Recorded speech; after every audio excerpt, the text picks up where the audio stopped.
Hallelujah, ഹല്ലേലൂയ. യേശുവേ ആരാധന, യേശുവേ ആരാധന. സങ്കീർത്തന പുസ്തകത്തിൽ 37 അധ്യായം 27 തിരുലിഖിതം. തിന്മയിൽ നകന്ന് നന്മ ചെയ്യുക, നിനക്ക് സ്ഥിരപ്രതിഷ്ഠ ലഭിക്കും. Price the lord, praise the Lord. പ്രിയപ്പെട്ട സഹോദരങ്ങളെ, അഭിഷേകാഗ്നി ശുശ്രൂഷയ്ക്ക് ഇന്ന് നമ്മൾ ചെയ്യുന്നത് ആദ്യം തന്നെ അനവധി തരത്തിലുള്ള ക്ലേശത്തിലിരിക്കുന്ന ദൈവമക്കൾക്ക് വേണ്ടി ഒരു വിടുതൽ ശുശ്രൂഷ ചെയ്യാൻ പോവുകയാണ്. നമ്മളിങ്ങനെ വിടുതൽ ശുശ്രൂഷ ചെയ്യുമ്പോൾ അത് പ്രാർത്ഥിച്ചുകൊണ്ടിരിക്കുന്ന സമയത്ത് തന്നെ നമ്മുടെ കുടുംബങ്ങളിൽ വിടുതലും സൗഖ്യവും കർത്താവ് തൽക്ഷണം നൽകും. ഒരു ചേച്ചിയുടെ അനുഭവം നിങ്ങളുടെ ശ്രദ്ധയിലേക്ക് കൊണ്ടുവരികയാണ്. എൻ്റെ പേര് അന്നമ്മ ജോർജ്, കൂടലിൽ നിന്ന് വരുന്നു. ഞങ്ങൾ പേപ്പറിൽ കണ്ടാണ് വന്നത്. എൻ്റെ വീടിൻ്റെ അടുത്തുള്ള ഒരമ്മമ്മ വന്ന് പറഞ്ഞു, അന്നമ്മ ഇതുപോലെ അഭിഷേകഗ്നി സേവ്യർ വട്ടായിലച്ഛൻ്റെ നടക്കുന്നത്, നമുക്ക് പോകണമെന്ന് പറഞ്ഞു. എനിക്ക് 20 വർഷമായിട്ട് ശരീരം മുഴുവൻ അസ്ഥികളെല്ലാം വേദനയായി. ഇത് തല നട്ടലും കാലും എവിടെയെല്ലാം അസ്ഥികളുണ്ട്. അത് മുഴുവൻ എനിക്ക് ഇരിക്കാനോ എഴുന്നേൽക്കാനോ എഴുന്നേൽക്കാനോ ഒന്നും വയ്യ. എൻ്റെ മകനെ ഞാൻ മുന്നിൽ നിർത്തിക്കൊണ്ടാണ് കൈ പിടിച്ച് ഇങ്ങനെ വലിഞ്ഞെഴുന്നേക്കുമായിരുന്നു. അതുപോലെ തന്നെ എൻ്റെ കൈ 3 ഓപ്പറേഷൻ കഴിഞ്ഞാണ് കൈക്ക് ഇങ്ങനെ പുറം തേക്കുവാനോ ഒരു സാധനം എടുക്കാനോ എല്ലാം ഇടത്ത് കൈ ഉണ്ടായിരുന്നു ചെയ്യുന്നത്. അതെല്ലാം എൻ്റെ മോൻ എന്നെ കൂടുതലായിട്ട് സഹായിക്കും. ഈ വലത് കൈ കൊണ്ട് ഒന്നും ചെയ്യാൻ പറ്റില്ലായിരുന്നു. ഇല്ലായിരുന്നു. ഇപ്പൊ ഇങ്ങനെ തിരിക്കാനോ ഒന്നും എടുക്കാനോ പറ്റത്തില്ലായിരുന്നു. ഒന്നും ചെയ്യാൻ പറ്റാത്ത അവസ്ഥയായിരുന്നു. ഇന്ന് രാവിലെ അങ്ങനെ തന്നെയായിരുന്നു. സ്തുതിച്ച് പ്രാർത്ഥിക്കുന്നതിന്റെ സമയത്ത് എനിക്ക് ഈ ശരീരം ഈ വലതുഭാഗത്ത് മുഴുവനും ഒരു പെരുപ്പും ചൂടും പോലെ അനുഭവപ്പെട്ടു. ഇപ്പോൾ തൊട്ട് മുമ്പ് സ്തുതിച്ച് പ്രാർത്ഥിച്ചുകൊണ്ടിരിക്കുന്ന സമയത്ത് വലതുഭാഗം മുഴുവൻ ഒരു പെരുപ്പും ചൂടും അനുഭവപ്പെട്ടു. ഈ ഏണടിച്ച് ഞാൻ 2-3 പ്രാവശ്യം വീഴുന്നതല്ല, ഈ ഏണും നടുവും അടിച്ചായിരുന്നു അവനെ. അങ്ങനെ ഞാൻ തിരുവനന്തപുരം മുതൽ ഇങ്ങോട്ട് എത്ര ഹോസ്പിറ്റലുകളുണ്ടോ, കോട്ടയം, തിരുവനന്തപുരം, പുഷ്പഗിരി, അങ്ങേറ്റ എല്ലാ ഹോസ്പിറ്റലിലും ചെന്ന് പറഞ്ഞു ഓപ്പറേഷൻ വേണമെന്ന്. എൻ്റെ ഭർത്താവ് പറഞ്ഞു ഓപ്പറേഷൻ ചെയ്താൽ കൂടുതലും പേര് ഞങ്ങളുടെ ഇടവകയിലും പറഞ്ഞു ഓപ്പറേഷൻ ചെയ്യിക്കേണ്ട, ദൈവത്തെ കഴിയാത്തൊന്നും ഇല്ലല്ലോ എന്ന് പറഞ്ഞ് ഞങ്ങൾ അന്ന് തൊട്ട് ഇന്ന് വരെയും പ്രാർത്ഥിക്കായിരുന്നു. ഇന്നലെ എനിക്ക് എൻ്റെ ഭർത്താവ് എന്നെ എടുത്തുകൊണ്ട് പോയി ബാത്റൂമിൽ ഇരുത്തിയിട്ടുണ്ട്. യേശുവേ, അത്രയും വിഷമായിരുന്നു. വർഷങ്ങളായി എനിക്ക് ഉറക്കമില്ലായിരുന്നു. ഇന്നലെ ഇവിടെ വന്ന് പ്രാർത്ഥിച്ചതിന് ശേഷം ഞാൻ ഇന്നലെ സുഖമായിട്ട് പോയി ഉറങ്ങി. ഇന്ന് എൻ്റെ വീടിൻ്റെ അടുത്തുള്ള അമ്മാമ എന്നെ വന്ന് വിളിച്ചപ്പോൾ കോളിംഗ് ബെൽ അടിച്ചപ്പോഴാണ് ഞാൻ ഉണരുന്നത്. അങ്ങോട്ട് ഉറങ്ങിയിട്ട് ഉണരണില്ല. പിന്നെ അടുത്ത വീട്ടിൽ നിന്ന് ആള് വന്ന് മണിയടിച്ചിട്ടാണ് എഴുന്നേക്കുന്നത്. അതേമാതിരി ഉറങ്ങി. രാത്രിയിൽ എൻ്റെ ജോലി എന്ന് പറഞ്ഞ തുണി മടക്കി വെക്കുക, പച്ചക്കറികൾ അരിയുക, പിന്നെ അങ്ങോട്ടും ഇങ്ങോട്ടും നടക്കുക. എനിക്ക് കസേരയിൽ ഇരുന്നു ഈ ഒരു വശം ചരിഞ്ഞാൽ എനിക്ക് ഈ വശം കൊണ്ട് ഇരിക്കാനോ കിടക്കാനോ ഒരു സൈഡ് മുഴുവൻ വർഷങ്ങളായിട്ട് പറ്റത്തില്ലായിരുന്നു. എത്ര വർഷമായിട്ടുള്ളതാണ് ഇങ്ങനെ ഒരു സൈഡ്? 20 വർഷം. 20 വർഷം. അങ്ങനെ ഞാൻ ഈ ഒരു സൈഡ് ചരിഞ്ഞാൽ വന്ന് ഇവിടെ ഇരിക്കുന്നത്. പള്ളിയിൽ ചെന്നാലും എനിക്ക് തറയിരിക്കത്തില്ല, ഞാൻ സ്റ്റെപ്പയിലിരിക്കും. അമ്മച്ചിമാർ, പ്രായമുള്ള അമ്മച്ചിമാർക്ക് സീറ്റ് നാണക്കേടാന്നല്ലോ എന്ന് ഓർത്ത് ഞാൻ സ്റ്റെപ്പേ മാറിയിരിക്കും, കസേരയിലെ. അങ്ങനെ പോയി. പിന്നെ ഞാൻ എൻ്റെ മോനോട് പറഞ്ഞു, മമ്മിക്ക് കൈയൊക്കെ പുറമോട്ട് നൂർത്താം, മടക്കാം, കാല് മടക്കാം. ഇന്ന് രാവിലെയും പറ്റില്ലായിരുന്നു. മകനെ പിടിച്ചിങ്ങനെ താങ്ങി മോൻ കൊണ്ടുവന്നാണ്. ബാത്റൂമിലൊക്കെ എൻ്റെ കുഞ്ഞാണെങ്കിൽ എന്നെ വാതിക്കെ വരെ പൊക്കോണ്ടിരിക്കും. എന്നെ നടക്കാൻ ചരിഞ്ഞിങ്ങനെ എഴുന്നേറ്റാലും ഞാൻ പെട്ടെന്ന് ഇങ്ങനെ എനിക്ക് നടക്കത്തില്ലായിരുന്നു. ഇങ്ങനെയായിരുന്നു ഞാൻ നടന്നുകൊണ്ടിരുന്നത്. ആദ്യം ഇങ്ങനെ നടന്നിരുന്നത് കാണിച്ചേ. അത് ഇങ്ങനെ എഴുന്നേറ്റാലും ഇങ്ങനെ നടക്കുന്നത്. ഇങ്ങനെ പെട്ടെന്ന് എനിക്ക് നടക്കത്തില്ലായിരുന്നു. ഇപ്പൊ നടക്കാൻ ചാലിക്ക് പോട്ട്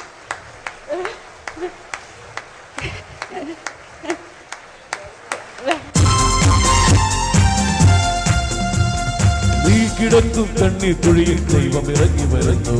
നിന്റെ രോഗശയ്യയിലേക്ക് യേശു നടന്നു വരുന്നു. നീ കിടക്കും കണ്ണീർ കുഴിയിൽ ദൈവം ഇറങ്ങി വരുന്നു. നിന്റെ രോഗശയ്യയിലേക്ക് യേശു നടന്നു വരുന്നു.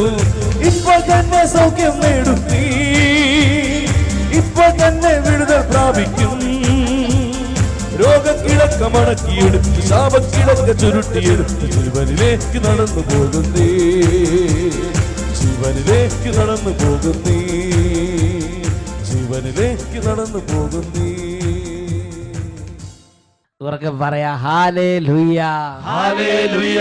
പ്രിയപ്പെട്ട സഹോദരങ്ങളെ, ഇപ്പോൾ ശുശ്രൂഷ ചെയ്യുന്ന ഈ സമയത്ത് നിങ്ങൾ ഏത് അവസ്ഥയിലാണെങ്കിലും യേശു ക്രിസ്തുവിന്റെ നാമത്തിൽ സ്വർഗം നിങ്ങൾ എഴുന്നേൽപ്പിക്കും. പിതാവായ ദൈവം നിങ്ങൾ എഴുന്നേൽപ്പിക്കും. നിങ്ങൾക്ക് യേശു ക്രിസ്തുവിന്റെ നാമത്തിൽ വിടുതലുണ്ട്.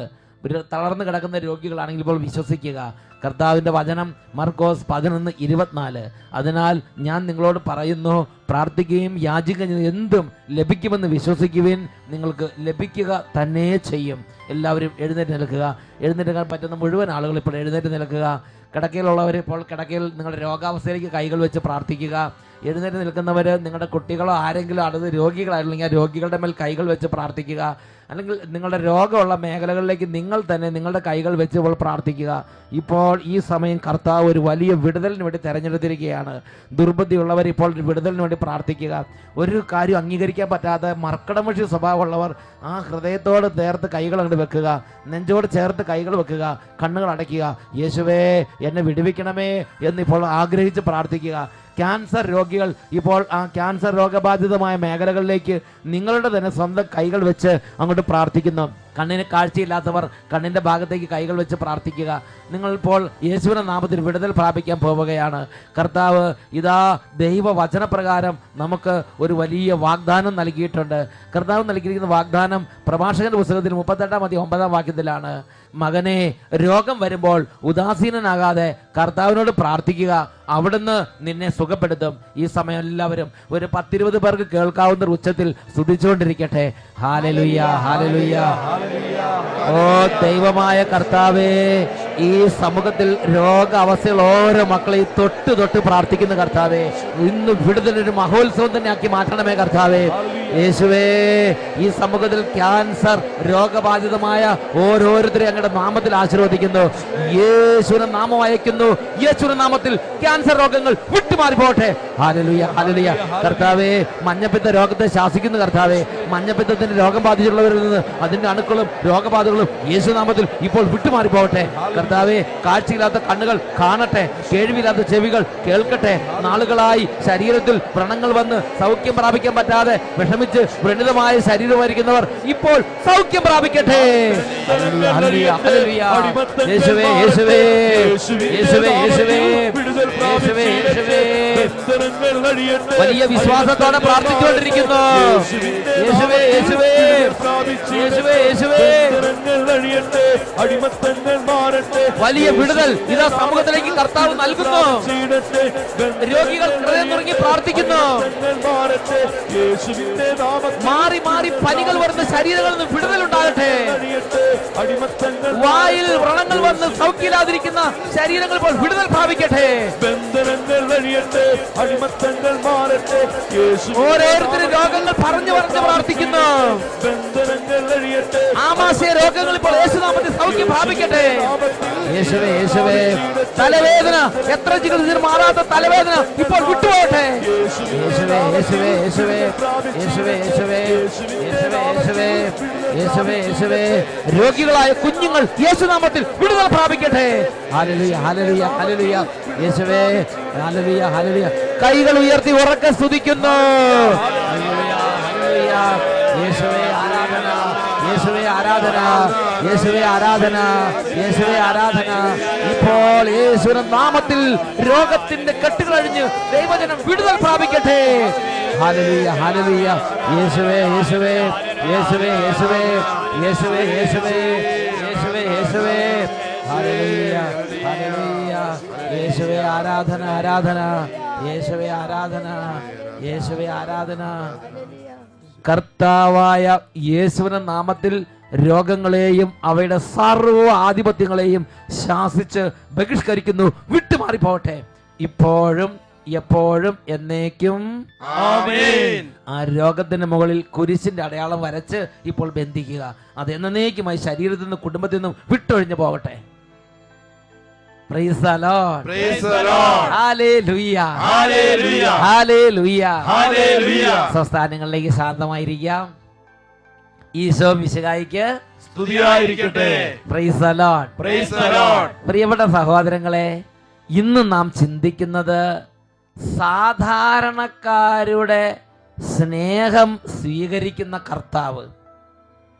വലിയ പഠിപ്പില്ലാത്തവര്, അല്ലെങ്കിൽ വലിയ പുണ്യ യോഗ്യതയൊന്നും ഇല്ലാത്തവര്, പാപികള്, കണ്ണുനീരിൽ കുതിർന്നവര്, അങ്ങനെ വലിയ ബുദ്ധിയില്ലാത്തവര്, അങ്ങനെയുള്ളവരെല്ലാം സാധാരണക്കാരുടെ സ്നേഹം സ്വീകരിച്ച് അവരോട് കൂടെ ഇടപഴകുന്ന ഒരു കർത്താവിനെ നമുക്ക് ബൈബിളിൽ കാണാൻ സാധിക്കും. എൻ്റെ ഹൃദയത്തിൽ എപ്പോഴും നിറഞ്ഞു നിൽക്കുന്ന ഒരു രംഗമുണ്ട്. അത് വിശുദ്ധ ലൂക്കായുടെ സുവിശേഷം 7-ാം അധ്യായം 36 മുതൽ 50 വരെയുള്ള തിരുലിഖിതങ്ങൾ. യേശു ഒരു വീട്ടിൽ വിരുന്നിന് പോയിരിക്കുകയാണ്. യേശു ഒക്കെ വിരുന്നിന് പോകും. അങ്ങനെ ഒരു വീട്ടിൽ പോയിട്ട് ചുമ്മാ അവരുടെ കൂടെ ഇരുന്ന് വർത്താനം പറയുക, ഫുഡ് അടിക്കുക, ഭക്ഷണം കഴിക്കുക, അങ്ങനെ ഇരിക്കുകയാണ്. അങ്ങനെ ഇരിക്കുമ്പോൾ ഒരു സംഭവം ഉണ്ടായി. അതാണ് ഈ ഭാഗത്ത്. ഞാൻ ഓരോ ഭാഗങ്ങൾ വായിക്കാം. ഫരിസേയരിൽ ഒരുവൻ തന്നോടൊത്ത് ഭക്ഷണം കഴിക്കാൻ അവനെ ക്ഷണിച്ചു. യേശു അവൻ്റെ വീട്ടിൽ പ്രവേശിച്ചു, ഭക്ഷണത്തിന് ഇരുന്നു. എന്ന് പറഞ്ഞാൽ അവരുടെ കൂടെ ഇരുന്ന്, സാധാരണക്കാരുടെ കൂടെ ഇരുന്നൊക്കെ ഭക്ഷണം കഴിക്കുക. അങ്ങനെ ഭക്ഷണം കഴിച്ചുകൊണ്ടിരിക്കുമ്പോൾ ആ പട്ടണത്തിലെ പാപിനിയായ ഒരുവൾ ഫരിസേയന്റെ വീട്ടിൽ അവൻ ഭക്ഷണത്തിന് ഇരിക്കുന്നു എന്നറിഞ്ഞ് ഒരു വെൺകൽഭരണി നിറയെ സുഗന്ധ തൈലവുമായി അവിടെ വന്നു. അവൾ അവൻ്റെ പിന്നിൽ പാദത്തിനരികെ കരഞ്ഞുകൊണ്ട് നിന്നു. കണ്ണുനീര് കൊണ്ട് അവൾ അവൻ്റെ പാദങ്ങൾ കഴുകുകയും തലമുടി കൊണ്ട് തുടയ്ക്കുകയും ചുംബിക്കുകയും സുഗന്ധ തൈലം പൂശുകയും ചെയ്തു. ഒരു കുടുംബം വിരുന്ന് തന്നുകൊണ്ടിരിക്കുമ്പോൾ ഇതാ പട്ടണത്തിൽ ക്ഷണിക്കപ്പെടാത്ത ഒരാള് ഇതിവിടെ യേശു ഉണ്ടെന്ന് അറിഞ്ഞിട്ട് ഒരു വെൺകൽഭരണി നിറയെ സുഗന്ധ തൈലവുമായി വന്ന് യേശുവിന്റെ കാൽ അടുത്തിരിക്കുക. യേശു തടഞ്ഞില്ല. ഇപ്പൊ പറ്റില്ല, പോ, അങ്ങനെയൊന്നും യേശു പറഞ്ഞില്ല. യേശു അവളെ അനുവദിച്ചു. അവൾ കരഞ്ഞ്. അപ്പൊ ഒരാൾ നോക്ക്, കുറെ പേര് ഭക്ഷണത്തിന് ഇരിക്കുക. അപ്പൊ ഒരാൾ അവിടെ നിന്ന് കരഞ്ഞ്. ഇന്നാണെങ്കിൽ നടക്കും, അത് നമ്മുടെ വീട്ടിൽ നടക്കും. അത് എല്ലാവരും ഭക്ഷണത്തിരിക്കും, ഒരാൾ കരഞ്ഞ് അവളുടെ പാദത്തിലിരിക്കുക. പ്രിയപ്പെട്ട സഹോദരങ്ങളെ, എന്നിട്ട് കരഞ്ഞ് ആ കണ്ണുനീര് കൊണ്ട് കാലങ്ങോട്ട് കഴുകുക. എന്നിട്ട് ആ കാലെ മാറി മാറി ചുംബിക്കുക. എന്നിട്ട് തലമുടി കൊണ്ട് തുടയ്ക്കുക. എന്നിട്ട് നേരത്തെ കരുതി വെച്ചിരുന്ന ആ സുഗന്ധ തൈലം ആ പാദങ്ങളിൽ നന്നായിട്ട് ലേപനം ചെയ്യുക. ആ സുഗന്ധം എല്ലാം ആ മുറി മുഴുവൻ പരക്കും. എല്ലാവരും കൂടി തുറിച്ചു നോക്കിക്കൊണ്ടിരിക്കാവും. യേശു അപ്പോഴും നോ നോ നോ, ഇപ്പൊ ഒന്നും വേണ്ട, ഈ വിരുന്ന് കഴിയട്ടെ, അരമണിക്കൂർ കഴിയട്ടെ, ഞാൻ ആ പാർലറിലേക്ക് വരും, ആ ഗസ്റ്റ് റൂമിലേക്ക് വരും. അപ്പോൾ ഒന്നും പറഞ്ഞില്ല. യേശു ആ സ്നേഹങ്ങൾ സ്വീകരിക്കുക. യേശു അവളെ അനുവദിച്ചു, അവൾ ചെയ്യട്ടെ. അങ്ങനെ അവരുടെ ഹൃദയഭാരം മുഴുവനും കരഞ്ഞ് അവിടെ തീർത്തു. അപ്പോൾ ആ ഫരിസേയന് ഒരു മുറുമുറുപ്പ്, നമുക്കെല്ലാം ഉണ്ടാകുന്ന മുറുമുറുപ്പ് ആ ഫരിസേനുണ്ടായി. ആ ഫരിസേയൻ ഇങ്ങനെ ചിന്തിക്കുകയാണ്, ഇവൻ ഒരു പ്രവാചകനാണെങ്കിൽ തന്നെ സ്പർശിക്കുന്ന സ്ത്രീ ആരാണെന്നും ഏത് തരക്കാരി എന്നും അറിയുമായിരുന്നു.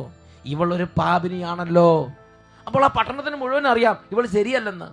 ഇവൾ പാപിനിയാണെന്നും കൊള്ളരുതാത്തവളാണെന്നും ഈ ഫരിസേയനും അറിയാമായിരുന്നു. അപ്പോൾ ഒരുപാട് പേർക്ക് അത് അറിയാമായിരുന്നു. പക്ഷെ ഈശോ തടഞ്ഞില്ല, അനുവദിച്ച്. ആ ഫരിസേയന്റെ ഈ ചോദ്യത്തിന് ഈശോ ഉത്തരം കൊടുത്ത്. എന്നിട്ട് ഈശോ തുടർന്ന് പറയണതാണ് എന്നെ ഒരുപാട് ചിന്തിപ്പിച്ചത്. അതാണ് 44 മുതൽ 46 വരെയുള്ള തിരുലിഖിതങ്ങൾ. അവിടെ യേശു പറയുന്നത് എങ്ങനെയാണ്? അനന്തരം യേശു ആ സ്ത്രീയുടെ നേരെ തിരിഞ്ഞ് ശിമയോനോട് പറഞ്ഞു, നീ ഈ സ്ത്രീയെ കാണുന്നുവല്ലോ. അപ്പൊ അതിന്റെ അർത്ഥം എല്ലാവരും തുറിച്ചു നോക്കിക്കൊണ്ടിരിക്കുക. നീ ഈ സ്ത്രീയെ കാണുന്നുവല്ലോ. ഞാൻ നിന്റെ വീട്ടിൽ വന്നു, കാല് കഴുകാൻ നീ എനിക്ക് വെള്ളം തന്നില്ല. എന്നാൽ ഇവൾ കണ്ണുനീര് കൊണ്ട് എൻ്റെ കാലുകൾ കഴുകുകയും തലമുടി കൊണ്ട് തുടയ്ക്കുകയും ചെയ്തു. നീ എനിക്ക് ചുംബനം തന്നില്ല. എന്നാൽ ഞാനിവിടെ പ്രവേശിച്ചത് മുതൽ എൻ്റെ പാദങ്ങൾ ചുംബിക്കുന്നതിൽ നിന്ന് ഇവൾ വിരമിച്ചിട്ടില്ല. ആ നിഷ്കളങ്ക സ്നേഹം അണപൊട്ടി ഒഴുകിയ രംഗമായിരുന്നു അത്. ഞാനിവിടെ പ്രവേശിച്ചത് മുതൽ എൻ്റെ പാദങ്ങൾ ചുംബിക്കുന്നതിൽ നിന്ന് ഇവൾ വിരമിച്ചിട്ടില്ല.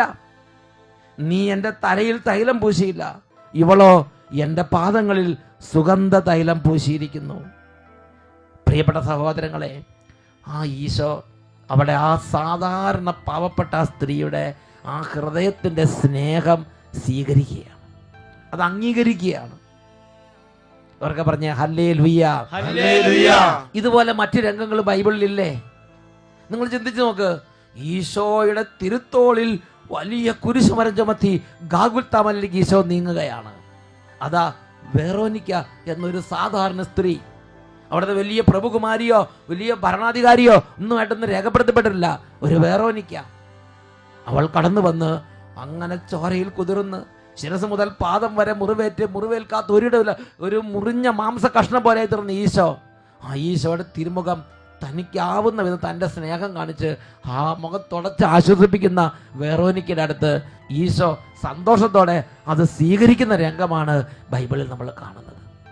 ഉറക്കെ പറയാ ഹല്ലേലൂയ. ഹല്ലേലൂയ. ബഥാനിയയിലെ ലാസറിന്റെ ഭവനം, മർത്ത മറിയം സഹോദരിമാര്, അതിൽ ഈശോ ഇടയ്ക്കിടയ്ക്ക് ഈ ലാസറിന്റെ ഭവനത്തിൽ പോയി അവരുടെ ആതിഥ്യം സ്വീകരിച്ചിരുന്നു, അവർ പരിചരിച്ചിരുന്നു, ഭക്ഷണം കൊടുത്തിരുന്നു. പ്രിയപ്പെട്ട സഹോദരങ്ങളെ, ആ പാവപ്പെട്ട വീട്ടിൻ്റെ സ്നേഹം സ്വീകരിക്കുന്ന ഈശോയെ ബൈബിളിൽ നമ്മൾ കാണുകയാണ്. 10 കുഷ്ഠരോഗികൾ സുഖം പ്രാപിച്ചു. അതിൽ ഒരു വിജാതിയൻ മടങ്ങി വന്ന് ഈശോയ്ക്ക് നന്ദി പറഞ്ഞു. പ്രിയപ്പെട്ട സഹോദരങ്ങളെ, ആ വിജാതിയൻ ഓർത്ത് സന്തോഷിക്കുന്ന ഈശോയെയാണ് ബൈബിളിൽ നമ്മൾ കാണുന്നത്. പ്രിയപ്പെട്ട സഹോദരങ്ങളെ, യേശു സാധാരണക്കാരൻ്റെ സ്നേഹം സ്വീകരിച്ച് അതിൽ ആഹ്ലാദിക്കുന്ന മറ്റൊരു രംഗം ബൈബിളിൽ കാണുന്നുണ്ട്. വിശുദ്ധ ലൂക്കായുടെ സുവിശേഷം 19-ാം അധ്യായം 37 മുതൽ 40 വരെയുള്ള തിരുലിഖിതങ്ങൾ. യേശു ഒലിവ് മലയിൽ നിന്ന് ജെറൂസലേമിലേക്ക് പ്രവേശിക്കുകയാണ്. ഓശാന ഞായറാഴ്ച നമ്മളത് ധ്യാനിച്ചിട്ടുള്ളതാണ്. അവൻ പട്ടണത്തോടടുത്ത് ഒലിവ് മലയുടെ ചരിവിന് സമീപമെത്തിയപ്പോൾ ശിഷ്യഗണം മുഴുവൻ സന്തോഷിച്ച് തങ്ങൾ കണ്ട എല്ലാ അത്ഭുത പ്രവൃത്തികളെയും പറ്റി ഉച്ചത്തിൽ സ്തുതിക്കാൻ തുടങ്ങി. കർത്താവിന്റെ നാമത്തിൽ വരുന്ന രാജാവ് അനുഗ്രഹീതൻ, സ്വർഗത്തിൽ സമാധാനം, അത്യുന്നതങ്ങളിൽ മഹത്വം എന്ന് അവർ ആർത്തു വിളിച്ചു. ഉടനെ അവിടെ ഉണ്ടായിരുന്ന കുറെ പേര് ചാടി പുറപ്പെട്ടു. അവർ പറഞ്ഞു, ഗുരു, ഇവരെ നിരോധിക്കൂ, ഇവരെ നിരോധിക്കൂ. യേശു പറഞ്ഞു, ഇവർ മിണ്ടാതിരുന്നാൽ ഈ കല്ലുകൾ ആർത്ത് വിളിക്കുമെന്ന് സത്യം സത്യമായി ഞാൻ നിങ്ങളോട് പറയുന്നു. പ്രിയപ്പെട്ട സഹോദരങ്ങളെ, ശിഷ്യഗണം മുഴുവൻ യേശുക്രിസ്തുവിന്റെ അത്ഭുത പ്രവർത്തികളെ കുറിച്ചും യേശുക്രിസ്തുവിനെ കുറിച്ചും ദൈവരാജ്യത്തെക്കുറിച്ചും സന്തോഷിച്ച് അവരുടെ ഹൃദയത്തിൽ നിന്ന് എന്ന് പറഞ്ഞ സാധാരണക്കാരുടെ ഉള്ളിൽ അവർ കാത്തു സൂക്ഷിച്ചിരുന്ന സ്നേഹം അണപൊട്ടൊഴുകിയ രംഗമാണ് ഈ ദിവസത്തിൽ കാണുന്നത്. ജനങ്ങളെല്ലാം അവരുടെ നിയന്ത്രണം വിട്ട് ആർത്ത് വിളിക്കുകയാണ്. അവർ ആർത്ത് വിളിച്ച് ദൈവത്തെ അങ്ങോട്ട് അവരുടെ ഉള്ളിലെ സ്നേഹം അണപൊട്ടി ഒഴുകുകയാണ്. അവിടെ നിന്ന് അതൊക്കെ സ്വീകരിച്ച് അതിൽ ആനന്ദിച്ച് അവരുടെ കൂടെ നടക്കുന്ന ഒരു യേശുവിനെയാണ് വിശുദ്ധ ലൂക്കായുടെ സുവിശേഷം 19-ാം അധ്യായം 37 മുതൽ 40 വരെയുള്ള തിരുലിഖിതങ്ങളിൽ കാണുന്നത്. പ്രിയപ്പെട്ട സഹോദരങ്ങളെ, ഇന്നും നമ്മുടെ കർത്താവിൻ്റെ സന്നിധിയിലേക്ക് ചെല്ലുമ്പോൾ നമ്മുടെ ഹൃദയത്തിൻ്റെ ആ ഒരു നിഷ്കളങ്കത, നമ്മുടെ ഹൃദയത്തെ ഒരു പാപിയാകട്ടെ, ഒരു മദ്യപാനിയാകട്ടെ, ഒരു തഴക്കദോഷത്തിൻ്റെ അടിമയാകട്ടെ, നിരാശനാകട്ടെ, ആത്മഹത്യ പ്രവണത ഉള്ളവനാകട്ടെ, മാനസിക രോഗിയാകട്ടെ, വിദ്യാഭ്യാസം ഇല്ലാത്തവനാകട്ടെ, പഠിപ്പും വിവരം ഇല്ലാത്തവനാകട്ടെ, എപ്പോഴും തോറ്റുപോകുന്നൊരു കുട്ടിയാകട്ടെ, ആ അവസ്ഥ ദൈവമേ ഇതാണ് ഞാൻ എന്ന് പറഞ്ഞാൽ അപ്പം തന്നെ ഈശോ ഇടപെടും. ഇന്നും ഈശോ അതുപോലെ തന്നെ പാവപ്പെട്ടവരോടും സാധാരണക്കാരോടും വളരെ മനസ്സലിവോടും തുറവിയോടും കൂടെ അവരുടെ കൂടെ നിൽക്കുന്നുണ്ട്. ഒരു കുട്ടിയുടെ അനുഭവം നിങ്ങളുടെ ശ്രദ്ധയിലേക്ക് ഞാൻ കൊണ്ടുവരാം. എൻ്റെ പേര് ജെറിൻ ജോയ്. ഞാനിപ്പോ 8-9 പാസ്സായി. 9-ാം ക്ലാസ്സിലേക്ക് പാസ്സായി. ഞാൻ കുഞ്ഞ വയസ്സ് തൊട്ട് നാട്ടിലായിരുന്നു ജനിച്ചത്. ഞാൻ 2.5 വയസ്സായപ്പോ ഞാൻ ബാംഗ്ലൂരിലോട്ട് വന്നു. 3 വയസ്സായപ്പോ എനിക്ക് സ്കൂളിൽ എനിക്ക് അഡ്മിഷൻ കിട്ടി. അഡ്മിഷൻ കിട്ടിയിട്ട് എന്നെ എൻ്റെ ഫ്രണ്ട്സും പ്രിൻസിപ്പാളും ടീച്ചറും എന്നെ കണ്ടിട്ട് ഞാൻ ഈ കണ്ണാടിയിൽ ഒരു വള്ളി ഇടുന്ന കാരണം അവർ പറഞ്ഞു ഞാനൊരു പൊട്ടനാ, മണ്ടനാ, എനിക്ക് പഠിക്കാൻ. ഈ കുട്ടീനെ പറ്റി ഇങ്ങനെ പറയാമോ? അത് മാതിരി പറഞ്ഞു കളഞ്ഞ കൂട്ടുകാര്. എന്നിട്ട് ഞാനൊരു പൊട്ടനാ, മണ്ടനാ എന്ന് പറഞ്ഞ് അവരെന്നെ താഴ്ത്തി. എനിക്കപ്പോൾ പഠിക്കാനും കഴിവുണ്ടായിരുന്നില്ല.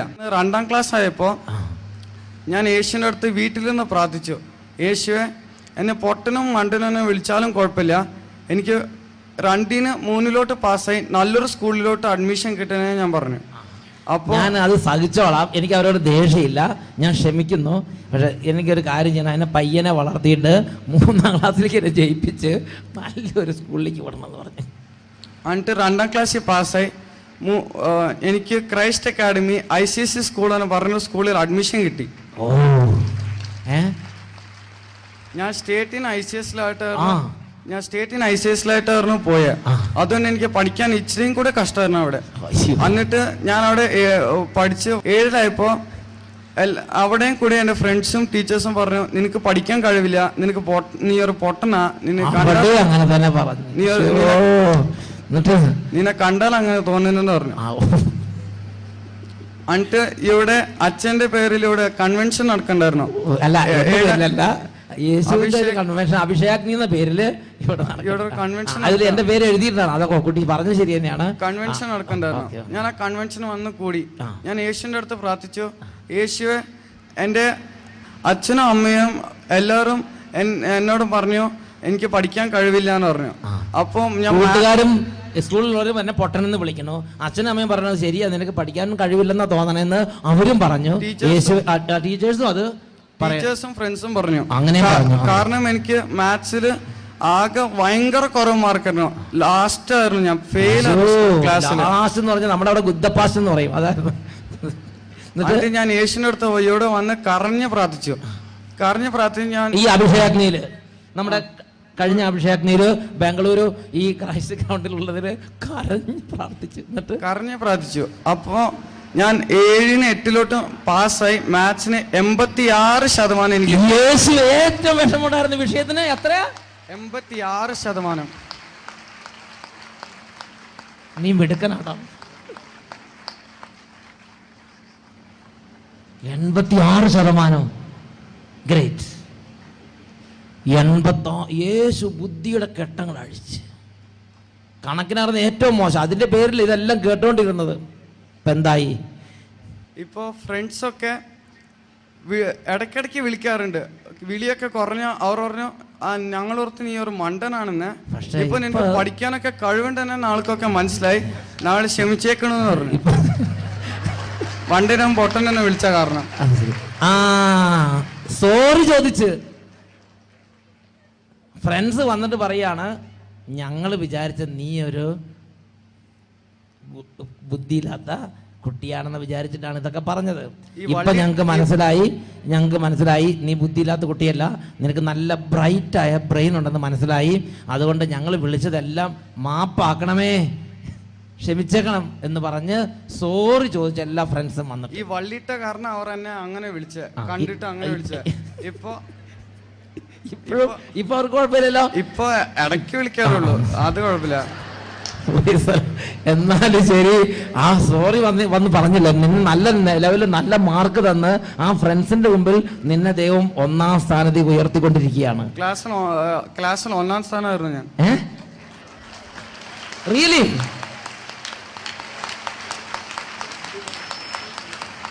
ശരിക്കും?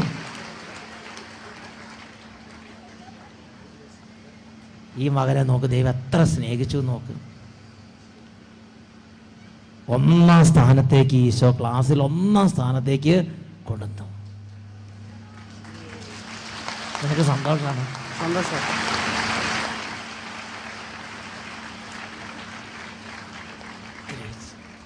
കൈ ഉയർത്തി കൈയടിച്ച് കർത്താവിനെ ആരാധിക്കാം. സൈന്യബലത്താലല്ല കരബലത്താലുമല്ല, എന്റെ ആത്മാവിനാലാണ്, എന്റെ ആത്മാവിനാലാണ്. സൈന്യബലത്താലല്ല കരബലത്താലുമല്ല, എന്റെ ആത്മാവിനാലാണ്, എന്റെ ആത്മാവിനാലാണ്.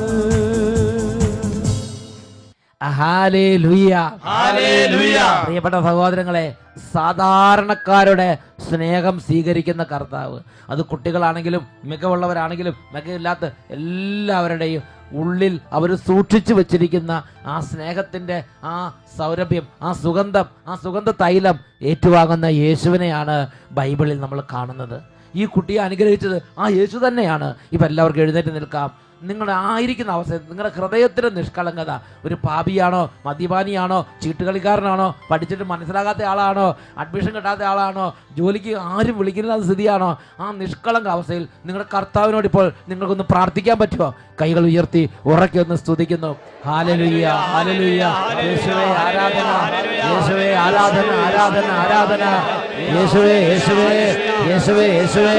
ഇപ്പോൾ സ്പർശിക്കണമേ കർത്താവേ, ഇപ്പോൾ ഇടപെടണമേ കർത്താവേ. ഹല്ലേലൂയ, ഹല്ലേലൂയ. യേശുവേ ആരാധന, യേശുവേ ആരാധന, യേശുവേ സ്തോത്രം, യേശുവേ നന്ദി. Praise the lord, praise the Lord.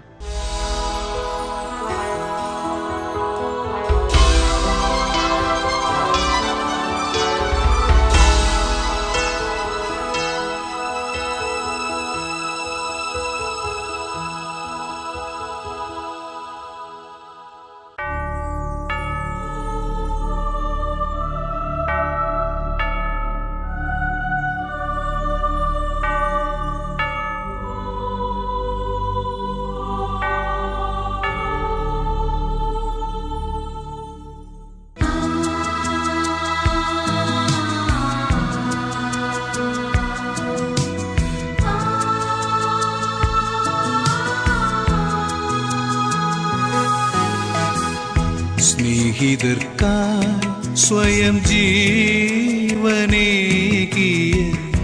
നിത്യമാം സ്നേഹമേ ആരാധന. സ്നേഹിതർക്കായി സ്വയം ജീവനേകിയ നിത്യമാം സ്നേഹമേ ആരാധന.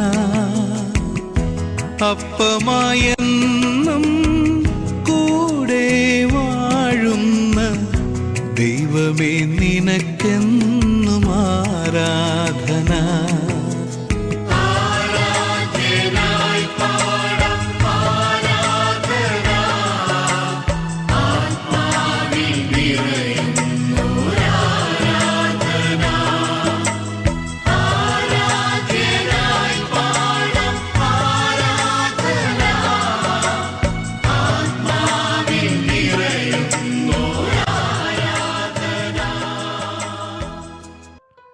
ഹല്ലേലൂയ, ഹല്ലേലൂയ. യേശുവേ ആരാധന, യേശുവേ ആരാധന. ഈ നിമിഷങ്ങളിൽ ജീവിതത്തിന്റെ കണ്ണുനീർ എന്താണോ അത് യേശുവിലേക്ക് കൊണ്ടുവരിക. സങ്കീർത്തന പുസ്തകം 55-ാം അധ്യായത്തിൽ 22-ാം തിരുലിഖിതം, നിന്റെ ഭാരം കർത്താവിനെ ഏൽപ്പിക്കുക, അവിടുന്ന് അത് ഏറ്റെടുക്കും. രണ്ട് കരങ്ങൾ യേശുവിലേക്ക് ഉയർത്തിപ്പിടിക്കാം. എല്ലാ രോഗങ്ങളും ഇപ്പോൾ സമർപ്പിക്കുക. കിടക്കയിൽ കിടക്കുന്ന രോഗികൾ ആ കിടക്കയിൽ കിടന്നുകൊണ്ട് തന്നെ യേശുവേ എന്ന് പറഞ്ഞ് ദിവ്യകാരുണ്യത്തിലേക്ക് കൈകൾ ഉയർത്തി പ്രാർത്ഥിക്കുന്നു. കുഞ്ഞുങ്ങൾ നിഷ്കളങ്ക വിശ്വാസത്തോടെ ഇപ്പോൾ പ്രാർത്ഥിക്കുക. യേശുവിന്റെ നാമത്തിൽ വലിയ അത്ഭുതമുണ്ട്. എല്ലാവരും കൈകൾ ഉയർത്തി പിടിക്കട്ടെ, ഉറക്കെ സ്തുതിക്കുന്നു.